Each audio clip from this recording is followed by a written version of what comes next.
El capítulo 1100 de One Piece fue uno de los más esperados de todo el año. 4 años antes de la actual línea temporal, seguimos conociendo la historia de un padre que lo haría todo por su hija, incluso un pacto con el diablo. Quédate y abre bien los ojos, porque si eres de las personas que esta entrega no te pareció tan épica, las consecuencias que tendrá el final de este capítulo serán históricas. Hace 4 años, en el laboratorio 08 de la Marina, que en el futuro se convertiría en Egghead, nos encontramos con el almirante Kizaru, quien le dice a su amigo Vegapunk que desafortunadamente ha venido a la isla por órdenes del gobierno, que este lugar es muy frío y que no se parece en nada a su pasado laboratorio en Punk Hazard. Vegapunk le responde que solo le hace falta esperar, que el futuro va a nacer aquí en esta isla, que ahora mismo su cabeza está revoloteando con ideas nuevas y que son tantas que honestamente ya le cuesta concentrarse. Kizaru entonces le responde que eso explica perfectamente el cómo no se dio cuenta, que realmente debió haber revisado cada rincón del laboratorio cuando se mudó, y viendo un Denden Mushi espía transmitiendo la conversación exactamente a lo que se refería Kizaru, pues justo como vimos con Saturno, estaba escuchando una señal proveniente del laboratorio en el capítulo pasado, la vez en que se dio cuenta inmediatamente de la reunión de Vegapunk con Kuma. Por eso Kizaru continuaba diciéndole que le había sorprendido que no se hubiese dado cuenta, que si acaso no sabe que el gobierno reprueba cualquier contacto o trato secreto con piratas. Vegapunk finalmente baja la guardia y acepta que lo han descubierto. Y mientras veíamos a la flota de la Marina fuera de la isla, seguíamos escuchando a Kizaru diciéndole a Vegapunk que odiaba que se pusiera en esa actitud, que él sabe que simplemente estaba haciendo su trabajo. Pero volviendo dentro del laboratorio, Kizaru coloca un Denden Mushi en el centro de la sala. Es el mismísimo Saturno quien comienza a hablar diciéndole a Vegapunk que es irrelevante si consideraba a ese pirata como el candidato perfecto para su proyecto, que ese hombre es un criminal con una recompensa de 296 millones sobre su cabeza, que a estas alturas Vegapunk puede decir o jurar que él no sabía o simplemente que no le importó, pero que convertir a un fugitivo en la cara principal de su proyecto de clonaciones era simplemente impensable, que sería un golpe directo a la reputación del gobierno. Pero acercándonos al Denden Mushi de Saturno, comenzamos a entender su verdadero tono, cuando continuaba diciéndole al doctor con cinismo que, sin embargo, si quería que el gobierno aprobase estos tratos que hizo con Kuma, les iba a imponer 3 condiciones especiales. 1. Dirigiéndose a Bartolomeo Kuma, que debía aceptar convertirse en un pirata aliado al gobierno, en un miembro del Shichibukai. Que después de todo, al gobierno le hacía falta uno, porque hace poco un novato llamado Ace había derrotado a uno de esos piratas, que no nos dicen cuál es. Si ustedes saben, déjenlo en los comentarios. Que este evento había causado una gran turbulencia en el mundo de la piratería, pero que alguien del calibre de Kuma serviría para calmar la situación y poner todo en su lugar.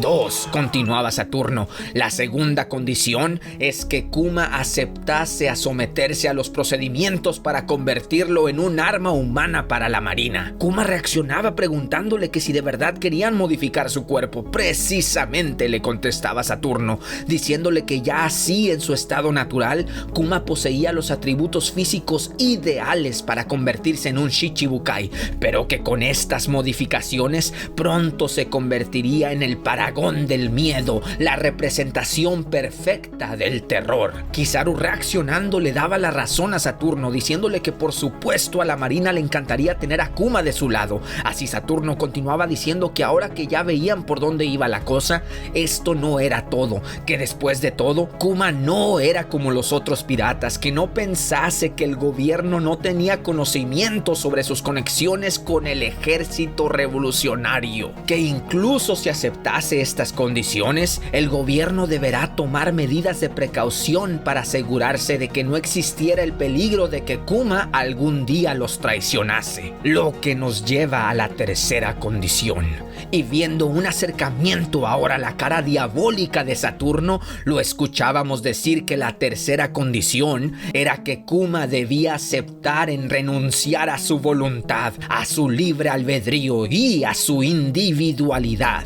Vegapunk, ofendido, le gritaba a Saturno que esto no podía ser, que eso sería el equivalente a matarlo, que él sabía de qué iba todo esto, que le estaban pidiendo esto a Kuma porque sabían que ninguno de los otros Shichibukais realmente obedecían al gobierno, ¿no es así? Y alterado como pocas veces lo hemos visto, lo que habla muy bien de él, Vegapunk continuaba reclamándole a Saturno que si se deshacían de toda la humanidad en un cyborg, no quedaría más que un simple robot, que si realmente esperaban que él matase a una persona. Pero Saturno, claro y directo, callaba inmediatamente al doctor, preguntándole que si acaso ya se había olvidado de su posición dentro del gobierno, que él no era más que un científico militar, que no tenía ningún derecho de responderle así. Pero continuando con su plan diabólico, Saturno les decía que si ese criminal de verdad quería salvar la vida de su hija, entonces estas eran las 3 condiciones a seguir. Kuma apretándose la cara, que después de todo continuaba el maldito cínico, y eso lo decimos nosotros, que después de todo era un pequeño precio a pagar tomando en cuenta lo costoso y lo difícil que sería el tratamiento, que el gobierno realmente no tenía ninguna obligación de curar a la niña, que qué iban a elegir. Y desde afuera del laboratorio continuábamos escuchando a Vegapunk gritar que esto era un homicidio, que simplemente sería una perversidad modificar a un humano a tal extremo, que Vegapunk, gritaba Kuma, por favor, hazlo. Y viendo a Kuma llorar, encorvarse para taparse la cara, sumergido por el dolor, lo escuchábamos decirle a Vegapunk que durante todos estos años había estado preocupado, que tenía miedo que curar a Bonnie fuera imposible, que le aterraba la idea de que su hija se le fuera a morir, así que por favor. Y viendo un panel impresionante de la cara de Kuma llena de lágrimas pero con una sonrisa enorme, tal cual la sonrisa de un D, la de un verdadero bucanir, lo escuchábamos decir que estaba muy agradecido, que gustosamente iba a aceptar cualquier condición, que iba a aceptar su destino con tal de que Bonnie pudiese ser curada, con tal de que su hija pudiese vivir. Vegapunk viéndolo en shock, también con una lágrima en los ojos, Kizaru agarrándose el sombrero incómodo con la situación, pero siguiendo sus órdenes, y el Denden Mushi espía viéndolo todo. Así nos salimos de la sala para ver cómo Bonnie seguía jugando con Sentomaru, corriendo en la misma posición que Nika, acercándonos a su inocente cara, para inmediatamente volver al salón y seguir escuchando a Saturno preguntarle a Vegapunk que cuánto tiempo iban a tomar las modificaciones al cuerpo de Kuma y el tratamiento de Bonnie. Desde el exterior del laboratorio escuchábamos a Vegapunk decir resignado, conmovido por la voluntad de Kuma, que lidiar con las escamas azules iba a tomar al menos 6 meses, pero que después de eso tomaría 1 año para que la niña pudiese ser expuesta nuevamente a la luz del sol, lo que significa que el tratamiento completo tomaría 1 año y medio aproximadamente.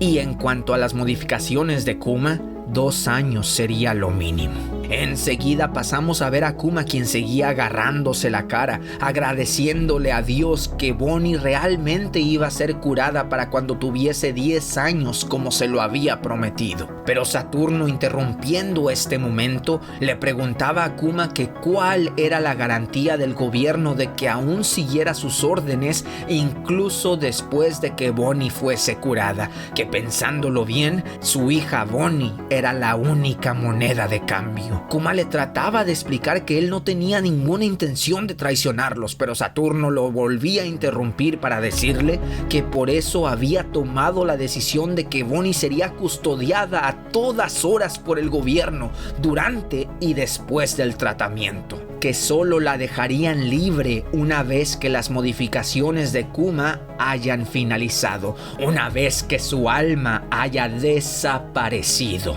Pero a esto Vegapunk otra vez se altera gritándole a Saturno que cómo se atrevía, que eso significaba que Kuma nunca más iba a poder ver a Bonnie después de que fuese curada. Pero ahora, transportándonos hasta Marilloa, veíamos a Saturno con una frialdad responderle que eso era correcto, que las modificaciones de Kuma debían empezar cuanto antes, que sería un proyecto en progreso al mismo tiempo que Kuma atendería su deber como Shichibukai, y una vez que su hija fuese curada, para asegurarse de que ninguno de los dos escapase, cualquier contacto con ella quedaría estrictamente prohibido, al grado de que si Kuma les diera solo un detalle para sospechar de que iba a traicionarlos, Saturno les garantizaba que Bonnie iba a pasar el resto de su vida como una esclava. Kuma naturalmente reaccionaba aterrorizado con esta palabra, con este posible destino para su hija, por lo que sinceramente le juraba a Saturno que nunca iba a desobedecerlos, pero que sin embargo él también tenía una petición que hacerles: que por favor nunca le dijesen a Bonnie la verdad, que ella nunca debía enterarse de su enfermedad, de que iba a ser custodiada por el gobierno, que tampoco quería que cuando se despertase de su cirugía lo primero que viese fuese un edificio del gobierno, que por favor la llevasen de vuelta a la iglesia del reino Sorbet en donde creció, que si le podían prometer que iban a cumplir con esta petición, él nunca iba a volver a buscarla, que él se iba a convertir en el Shichibukai más fiel de todos. Saturno se detenía por un momento para reflexionar, pero finalmente, aceptando la propuesta de Kuma, le decía que al final de cuentas para el gobierno no era importante el lugar donde la mantuvieran custodiada, cerrando el trato mencionando que todo parecía indicar que los siguientes 2 años serían muy interesantes. ¿Oh, sí? Kuma perdonando a Luffy en Thriller Bark, Kuma ayudando a los sombreros de paja en Shabody, Kuma resguardando el Thousand Sunny por 2 años. Toma tus interesantes 2 años, Saturno. Continuamos. Así escuchábamos desde afuera del laboratorio cómo Kuma le daba la noticia a Bonnie de que iban a pasar los siguientes 6 meses en este laboratorio. Bonnie emocionada, preguntándole a su papá que si de verdad iban a pasar tanto tiempo juntos. Kuma diciéndole que los doctores creían que él también estaba un poco enfermo, por lo que también le iban a estar haciendo unas pruebas médicas. Sí, Bonnie pegaba un brinco a los brazos de su padre, súper feliz de que los dos iban a ser curados al mismo, de que iban a estar juntos con el rarito de Sentomaru. Oye, eso es un insulto para mí. Bonnie explorando el laboratorio, maravillada de que casi no hubiese ninguna ventana, pero su papá diciéndole que aún había muchas herramientas peligrosas por allí, que tuviese cuidado. Vegapunk sumergido en su trabajo, emocionado por fin poder estar trabajando en el arma de sus sueños, pero que maldita sea, este cerebro suyo no dejaba de bombardearlo con ideas brillantes, que alguien tenía que escribir todo lo que se le iba ocurriendo. Si tan solo también pudiesen comer, cagar y por mí, nunca tendría que parar. Continuaba Vegapunk diciendo que necesitaba tanta ayuda que se estaba volviendo loco, que iba a estar tan ocupado que realmente necesitaría una manita de gato. Ya, hombre, ya te entendimos. Que si tan solo hubiese 5 más de él. ¿5? ¿Que no eran los 6 los Punk? Nunca debiste de crear a York, viejo loco. Así, en los siguientes paneles veíamos cómo comenzaban las modificaciones al cuerpo de Kuma, al mismo tiempo que los doctores se hacían cargo de Bonnie.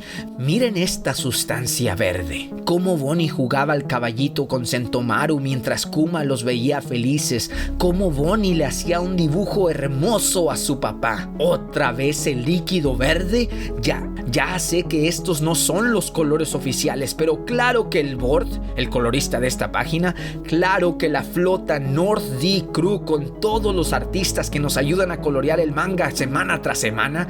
Por supuesto que saben lo que están leyendo. Esta es la sangre verde de los serafines, la sustancia que hace posible que los poderes de las frutas del diablo tipo paramecias puedan ser replicados. La sangre verde que posiblemente tenga algo que ver con el tratamiento de la enfermedad de las escalas azules. Y finalmente, la sangre que podría ser una copia, un extracto, algo relacionado, por supuesto que sí, con la sangre de los Bucanir. ¡Ah, qué impresionante! Así continuábamos viendo a Kuma pasando todo el tiempo con Bonnie, ambos descansando, como el laboratorio de Egghead iba siendo renovado poco a poco para convertirse en el Egghead que conocemos ahora. Como a Bonnie se le hacía agua a la boca con toda esa comida, todos como familia comiendo pizza con robots trayéndoles las bebidas, los días maravillosos en Egghead. Kizaru, Kuma, Bonnie, Sentomaru y Vegapunk. Todos bailando al ritmo de los tambores en lo que oficialmente se convierte en uno de mis paneles favoritos de toda la historia. Las siluetas de esta familia de amigos bailando al ritmo de los tambores de la libertad, justo en la misma posición que Nika. ¡Qué maravilloso! ¡Qué inspirador! Para luego ver cómo el narrador nos contaba que ya habían pasado 6 meses. Cómo Vegapunk inspeccionaba a Bonnie diciendo que todo había salido bien. Kuma con sus modificaciones más avanzadas. El doctor diciéndoles que ya solo faltaba 1 año de rehabilitación para que su tratamiento concluyese. Kuma agradeciéndole de todo corazón. Bonnie preguntándole al viejo que una vez que estuviese curada, si podía ir a visitarlo. Claro que sí, le respondía el viejo Vegapunk. Y ya finalmente en el reino de Sorbet, ver a los aldeanos ponerse felices por el regreso de Kuma y Bonnie, mientras que la niña les explicaba que según el doctor iba a estar completamente curada en solo 1 año, que después de eso finalmente podría salir a la luz del sol. Los ancianos poniéndose felices también naturalmente por las buenas noticias, recordándole a Bonnie que después de todo ella siempre les había dicho que para cuando cumpliese 10 años ya iba a estar curada. Después la anciana Connie salía a recibirla también, preguntándoles que si entonces otra vez se iba a quedar con ellos, que estaban muy contentos de poder cuidarla, diciéndole a Kuma que se quedara tranquilo, que con ellos Bonnie iba a estar segura. Kuma agradeciéndoles, explicándoles que después de todo él era un pirata y que no podía ser bueno para el reino que él se quedase allí con ellos, alzando a Bonnie de los brazos, explicándole que no iba a poder regresar a verla al menos durante 1 año, pero que no se preocupase, que le iba a mandar cartas, pero que la siguiente vez que la viera le prometía que juntos iban a aventurarse al mar para ir a todos esos lugares que soñaban. Bonnie con una sonrisa enorme respondiéndole que no podía esperar. Kuma con el corazón partido mintiéndole, diciéndole que solo era cuestión de tiempo, que a él le iba a encantar llevarla de aventuras. Pero en el siguiente panel escuchábamos los verdaderos sentimientos de Kuma, pensando para él mismo que así es, que le hubiese encantado poder cumplir todos estos sueños, pero que... Sin embargo, la voz de una enfermera los interrumpía, diciéndole a Kuma que no se preocupase, que les dejase el resto a ellos, revelándonos la verdadera identidad de este grupo de médicos, la agente del Cyberpol 8, Alpha y compañía. Que después de todo el doctor le había pedido que cuidara a Bonnie durante su rehabilitación, que ella se iba a encargar de tomarle la temperatura diario, de que se tomara sus medicinas, de monitorear cualquier cambio, que su nombre era Alpha, y dirigiéndose a Bonnie, que tenía cara de pocos amigos, le decía que le daba mucho gusto conocerla. Ya después, viendo cómo el gobierno había construido una cerca alrededor de la iglesia, mientras que Alpha explicaba que ningún desconocido podría ingresar, por lo que era obligatorio que todo el personal portase siempre una tarjeta de identificación, que cualquier visita iba a tener que ser programada, diciéndole en privado a Kuma que no olvidase su posición, que después de todo, la vida de un niño era una cosa así de frágil, mientras con sus dedos pulverizaba un pedazo de escombro. Kuma le respondía en voz baja y muy tranquilo que no había de qué preocuparse, que no planeaba regresar para inmediatamente dirigirse a donde estaba Bonnie, acariciarle la cabeza y decirle sus últimas palabras. Gracias, Bonnie. Su hija lo veía confundido mientras que Kuma continuaba diciendo: soy tan feliz de que hayas nacido. Así finalmente lo veíamos despedirse, los aldeanos y Bonnie sin saberlo, dándole a Kuma su último adiós. Este Kuma que salía por las puertas de la iglesia alzando la mano mientras que el narrador nos contaba que en esos días el mundo de la piratería quedaría completamente en shock cuando se enteraran de que el infame tirano Bartolomeo Kuma de repente se había convertido en el más obediente de los Shichibukais. Viendo las reacciones por todo el mundo, como Sugar le mostraba el periódico a Doflamingo, teorizando que otro villano había finalmente movido sus piezas. A Nico Robin dándole la noticia a Crocodile, pero a no le importaban más que los barcos con el polvo de lluvia de la saga de Alabasta. A Mihawk hundiendo unos barcos mientras también leía el periódico. A Álvida preguntarle a Koby que quién era más fuerte, el hombre del periódico o ella. Así en la siguiente página veíamos a Ace, que con una sonrisa le decía a Jinbe que era una muy buena noticia que finalmente hayan encontrado a un reemplazo.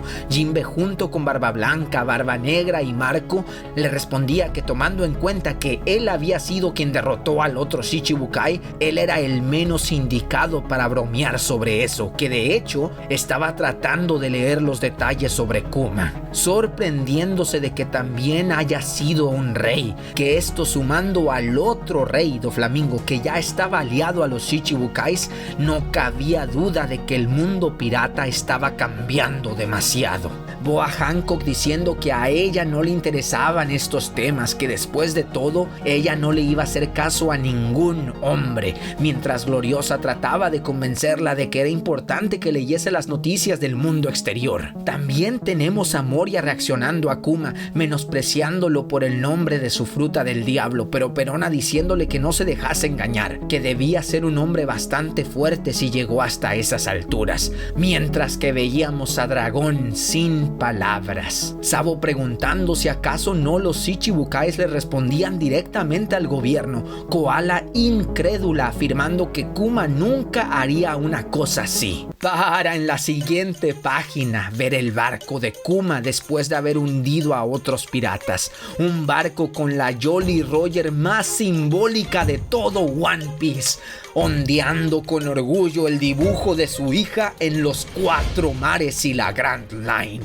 mientras que escuchábamos la carta que le había escrito. Querida Bonnie, estoy en el mar mientras te escribo esta carta. Con el tiempo me he vuelto cada vez más famoso, por lo que ahora es muy difícil desembarcar en paz en cualquier isla. Pero a pesar de esto, estoy bien. Estoy haciendo mi mejor esfuerzo buscando islas interesantes para viajar contigo cuando cumplas 10 años. Espero que todos en casa se encuentren tan bien como lo estoy yo.